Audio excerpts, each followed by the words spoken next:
بله سلام علیکم بیننده گرامی، بفرمایید.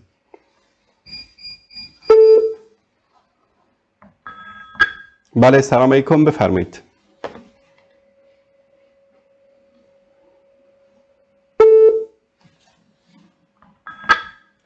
بله تماس بعدی. سلام علیکم، بفرمایید. سلام علیکم استاد گرامی. علیکم السلام و رحمت الله. آقای رضایی بفرمایید. بله سلامت باشید استاد. با غیبت طولانی که داشتید ماه رمضان برکاتش بایستی بیشتر بر ما و بر شما میشد. در ماه رمضان سبب شد که حضرت علی رفتی دیگه نشد تا امشب. در صورت خوش اومدید. سلام آقای رضایی، به غیبت چند ماهه ما خورده میگیرید، به غیبت 1200 ساله امام زمان خورده نمیگیرید؟ چرا به غیبت اونم خورده میگیریم؟ در حال انتظار فقر ذاتیه ولی در حال کشنده است. بله. در داور انتظار. محضر مبارک استاد گرامی هم بگم که با توجه به اینکه بعد از چند وقت ایده‌ها تازه شد و اولین برنامه تونست بعد از ماه رمضان گذشته که میبینیم، امشب مطالبی رو یه تعریفی داشتید شما در خصوص امیرالمؤمنین و امیرالمؤمنینی که در طالبان فعلا مطرح شده. بله. شما مخاطبش قرار زدید. خب یه تعریفایی که شما داشتید از امیرالمؤمنین نیاز به تکرار نیست. حالا تعریفی که ما داریم از امیرالمؤمنین جناب آقای حاج محمد آقا، تعریف در زعم ما این از امیرالمؤمنین کسی است که از آدم تا خاتم منهای خاتم بر همه امیر باشد و این جایگاه را داشته باشد و این شایستگی را داشته باشد که بشود او را امیر آدم گفت، امیر شیس گفت، امیر لوط گفت و همینطور انبیاء اعظام و اوصیاء گرامشون تا خاتم الانبیا صلی الله علیه و آله و سلم. این رو در کجا گفته آقای رضایی؟ این رو در کجا گفته؟ این را از زبان خود رسول خدا میگیم که پیامبر فرمودن من کنت مولا فعلیون مولا، هر که من مولاشم هم محدودش هم نکرد، بل مولایی رسول خدا محدودیت ندارد.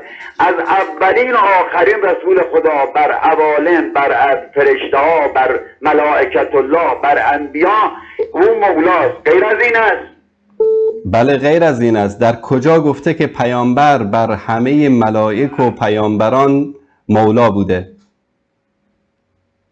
اگر او وقتی میگه به چیز در اون اگر مگر نداره آقای رضایی، در کجا گفته؟ دلیل از قرآن بیارید. در کجا گفته؟ دلیل از قرآن الان آیه یادم نیست که میگه دیگه نشد آقای رضایی. آقای رضایی نظیر یعنی چی؟ نظیر یعنی چی؟ نظیر یعنی چی؟ و اون دعوت کننده است. نظیر یعنی چی؟ بیم دهنده.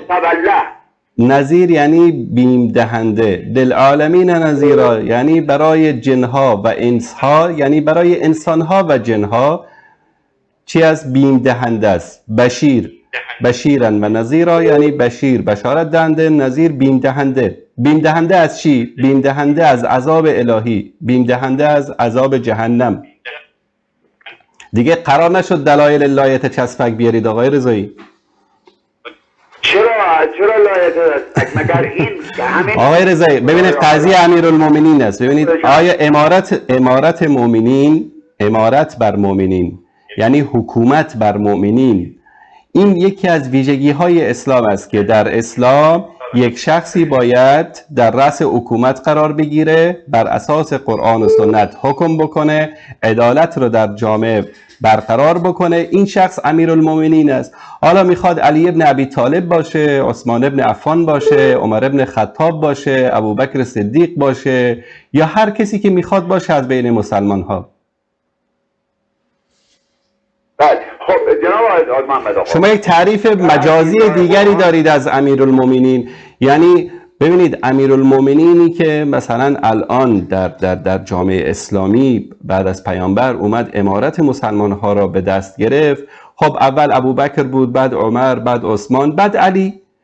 این یک چیز عادی واقعی عقلانی است که انسان میتونه قبول بکنه. اما اینکه این امیرالمومنین باید از آدم تا خاتم بر همه امارت داشته باشد و بر جن و انس و بر ذره، خب این قضیه بعد میشه ولایت تکوینی که یکی از اعتقادات باطل تشیع است که شما بهش اعتقاد دارید که امامان ولایت تکوینی دارند و ما مفصل در مورد این صحبت کردیم که این یک اعتقاد باطل و مخالف با قرآن و سنت پیامبر و با عقل سالم بشری است.